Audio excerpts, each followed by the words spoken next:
Sinisili po ng Bureau of Internal Revenue ang mga kandidato sa midterm elections kung sumusunod sila sa tax rules. Ngayong todo na naman ang paggastos sa pangangampanya. Maaari po makasuhan ng paglabag sa tax at election rules ang mga lalabag na kandidato.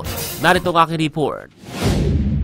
Isang linggo matapos ang marangkadang campaign period para sa national positions, kaliwat kanan ang campaign sorties ng mga kandidato sa midterm elections. Kaya't kaliwat kanan din ang gastos sa pangangampanya mula sa tarpaulins, posters at advertisements. Paalala ni Bureau of Internal Revenue Commissioner Romeo Lumagi Jr., sakop pa rin ito ng tax rules, sariling gastos man ito ng kandidato o donasyon ng supporters. Dahil kinakailangan natin i-account lahat ng mga natanggap natin na donasyon at lahat ng mga gastos natin kapag tayo ay nagbabayad sa mga suppliers na inano natin katulad ng mga ads at kung tayo ay bumibili ng mga campaign paraphernalia ay kinakailangan po nating mag-withhold ng porsyento dito. Maaaring makasuhan ng paglabag sa tax at election rules ang mga lalabag na kandidato. Kapag nakita namin yan, magkakaroon ng kaukulang penalties kapag ang mga kandidato ay nakita natin na hindi sumunod sa mga patakaran pagdating sa mga pagtanggap ng donasyon at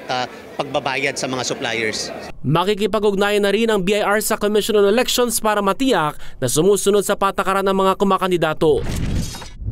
Hindi lang mga kandidato sa eleksyon ang binabantayan ng BIR kung hindi social media influencers din gaya ng vloggers, partikular yung mga kumikita sa kanilang online post. Nakukuha natin ang impormasyon kung magkano ang kinikita nila dito. So nako-cross-check natin yan, nalalaman din natin yan. Kaya pagka hindi tugma sa kanilang mga voluntary compliance sa mga fina-file nila ay nagpapadala tayo ng audit. Umabot sa 2.85 trillion pesos ang nakolektang buwis ng BIR noong 2024 na pinakamataas sa loob ng 2 dekada. Pero mas mataas pa ang target revenue collection ngayong taon na higit 3.2 trillion pesos.